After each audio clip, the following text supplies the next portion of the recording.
ইতিহাস শিক্ষা কেন্দ্রে সকলকে স্বাগত। আজ আমরা একাদশ শ্রেণীর একটি গুরুত্বপূর্ণ টপিক ইতিহাসের আদি উপাদান ও তার প্রকৃতি সম্পর্কে আলোচনা করব। আমরা বারবার আলোচনায় দেখেছি যে ইতিহাস কখনোই মানুষের মন গড়া কথা নয়। উপযুক্ত তথ্য প্রমাণ নিয়েও ঐতিহাসিক রচনায় কাজে হাত দেন। কোনো একজন ঐতিহাসিক উপযুক্ত তথ্য প্রমাণ গ্রহণ করেই বা জোগাড় করেই তিনি ইতিহাস রচনার কাজে হাত দেন। তো আমরা দেখে নিই ইতিহাসের উপাদানগুলো। প্রাগৈতিহাসিক যুগে ইতিহাস রচনার সমস্যা। প্রাচীন যুগ, বিশেষ করে যে প্রাগৈতিহাসিক যুগ এবং প্রাগৈতিহাসিক যুগ, এই সময়ে ইতিহাস রচনা করা অত্যন্ত জটিল ও সমস্যাবহুল। কারণ ঐতিহাসিক যুগের উপাদান হিসেবে কিছু লিখিত বিবরণ, বইপত্র আমরা প্রচুর পেয়েছি, কিন্তু ঐতিহাসিক যুগ এবং প্রাগৈতিহাসিক যুগে আমরা তা পাইনি। প্রত্নতত্ত্বের অপরিহার্যতা। তাই প্রাগৈতিহাসিক যুগ আর প্রাগৈতিহাসিক যুগের ইতিহাস সম্পূর্ণভাবে কিসের উপর নির্ভর করে না, প্রত্নতত্ত্ব ও পুরাতত্ত্বের উপর নির্ভরশীল, অর্থাৎ মাটি খুঁড়ে যেসব জিনিস পাওয়া যায়। ঐতিহাসিক যুগের ইতিহাস রচনার ক্ষেত্রে অন্যান্য গুরুত্বপূর্ণ উপাদান থাকলেও বহু ক্ষেত্রে প্রত্নতত্ত্ব অপরিহার্য। ঐতিহাসিক যুগের ক্ষেত্রে আবার এটা একটা ব্যাপার যে ঐতিহাসিক যুগের ক্ষেত্রে বহু উপাদান রয়েছে ঠিকই, কিন্তু তা হলেও অনেক জায়গা আমরা দেখব কিছু কিছু এমন একটু জায়গা রয়েছে যেখানে ঐতিহাসিক যুগে এসে যাওয়া সত্ত্বেও আমাদেরকে সেই প্রত্নতত্ত্ব উপাদানের উপরই নির্ভর করতে হয়। এই প্রসঙ্গে আমরা ইতিহাসের রকমফের সম্পর্কে একটু কথা বলে নেব যে ইতিহাস হচ্ছে বহুমুখী ও বিচিত্র। তাই ইতিহাসের নানা ধরন বা নানা ধারা দেখা যায়। যেমন বুঝতেই পারছো কী বলতে চাইছি আমি। সামাজিক ইতিহাস, রাজনৈতিক ইতিহাস, অর্থনৈতিক ইতিহাস, সামরিক ইতিহাস, কূটনৈতিক ইতিহাস, আইনের ইতিহাস, ধর্মের ইতিহাস, খেলাধুলোর ইতিহাস, বিনোদনের ইতিহাস, বুদ্ধিজীবীর ইতিহাস, বিশ্বজনীন ইতিহাস, স্থানীয় বা আঞ্চলিক ইতিহাস এবং মুখের ইতিহাস। এরকম প্রচুর ধারা আছে, যেটা আমরা অনেকটাই যখন আমরা মাধ্যমিক দিয়েছি, মাধ্যমিক পড়াশোনা করেছি ক্লাস 10ম শ্রেণীর, তখন আমরা এই ধারাগুলো পড়েছি। আজকে আমরা উপাদানগুলোই যেহেতু জানবো, তো সেগুলোই দেখে নিই। যাই হোক, মাটির নিচে উৎখনন কার্য চালিয়ে শরণাতীত অতীত থেকে প্রাচীন মানুষ, তারপরে তাদের জীবনযাত্রা ও সভ্যতার বহু নিদর্শন আবিষ্কৃত হয়েছে।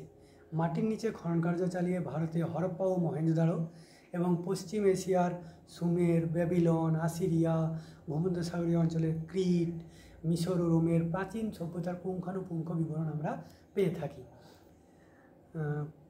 ঐতিহাসিক যুগ আমরা আসার আগেই প্রাগৈতিহাসিক যুগ ও প্রাগৈতিহাসিক যুগ সম্পর্কে জানবার জন্য সমস্ত ঐতিহাসিককে কী করতে হয় না, প্রত্নতত্ত্বের উপর নির্ভর করতে হয়।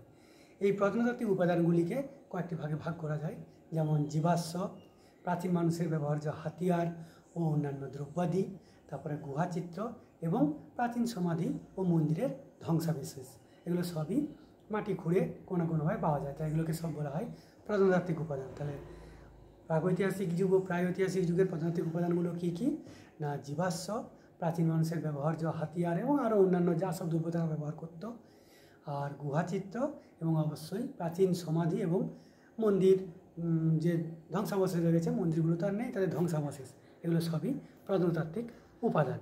প্রথম প্রত্নতাত্ত্বিক উপাদানটা হচ্ছে জীবাশ্ম। সেটা সম্পর্কে আমরা দেখে নিই না, পাথরের ওপর দীর্ঘকাল তাপে ও চাপে উদ্ভিদ বা প্রাণীর দেহাবশেষ প্রস্তরীভূত হয়ে গেলেই তাকে বলা হয় জীবাশ্ম। অর্থাৎ পাথরের উপর কোনো জীবদেহ যখন দীর্ঘদিন ধরে চাপ এবং উত্তাপে সেই পাথরের সঙ্গে তার ছাপটা থেকে যায়, তখন তাকে বলা হয় জীবাশ্ম। জীব প্লাস অশ্ব বা পাথর সমান জীবাশ্ম। প্রাগৈতিহাসিক যুগের প্রাথমিক উপাদান হলো এই জীবাশ্ম। বৈজ্ঞানিক পদ্ধতিতে এগুলি বিশ্লেষণের মাধ্যমে প্রত্নতাত্ত্বিকরা সমকালীন শিলার গঠন, উদ্ভিদ ও প্রাণীর ঠিক সময়কাল, তারপরে শিলাস্তরের প্রাচীনত্ব, স্থায়িত্বকাল সম্পর্কে নানা তথ্য সংগ্রহ করে থাকেন। চার্লস লয়েল জীবাশ্মের কাল নির্ণয়ের জন্য বিখ্যাত, কারণ তিনি এক্ষেত্রে একটা গুরুত্বপূর্ণ ভূমিকা রেখেছেন। জন্মলগ্ন থেকে আজ পর্যন্ত সমগ্র পৃথিবীর আবহাওয়া বারবার পরিবর্তন হয়েছে। বিভিন্ন ভূতাত্ত্বিক যুগে বিভিন্ন প্রস্তর স্তরে এর নানা প্রমাণ পাওয়া গেছে। দীর্ঘস্থায়ী কয়েক কোটি বছরের উষ্ণ যুগের পর এসেছে স্বল্পস্থায়ী হিমযুগ। আবার পৃথিবীতে আজ পর্যন্ত 4টি বা তার বেশি হিমযুগের চিহ্ন কিন্তু রয়েছে।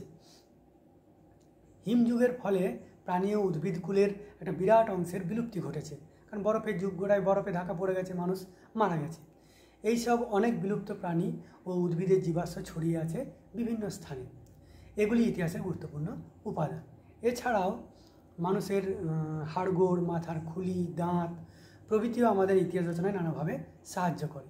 মানুষের বিবর্তনের ইতিহাসে ভারত ও কেনিয়াতে প্রাপ্ত রামাপিথেকাস, দক্ষিণ আফ্রিকায় প্রাপ্ত অস্ট্রালোপিথেকাস ও জিনজেনথপাস, তারপরে চীনের পিকিং মানব, হাইডেলবার্গ মানব, নিয়ান্ডারথাল মানব, রোডেসীয় মানব, ক্রোম্যাগনন মানব, এগুলো সবই উল্লেখযোগ্য।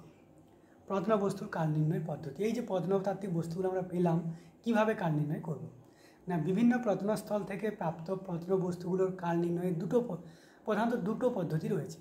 একটা হচ্ছে আপেক্ষিক কাল নির্ধারণ আর একটা সঠিক কাল নির্ধারণ পদ্ধতি। সঠিক কাল নির্ধারণের ক্ষেত্রে আবার যেসব পদ্ধতির সাহায্য নেওয়া হয় সেগুলো হচ্ছে রেডিওকার্বন বা C14 পদ্ধতি, ডেন্ড্রোক্রোনোলজি পদ্ধতি, পটাশিয়াম আর্গন পদ্ধতি, থার্মোলুমিনিসেন্স পদ্ধতি এবং ESR বা ইলেকট্রন স্পিন জেনারেন্স পদ্ধতি। ঠিক আছে, তো আমরা প্রাচীন ভারতের উপাদানের গুরুত্বপূর্ণ উপাদানের মধ্যে জীবাশ্ম উপাদানটি আজকে পড়লাম। পরের দিন ইতিহাসের উপাদানের অন্যান্য উপাদানগুলো আমরা আলোচনা করব।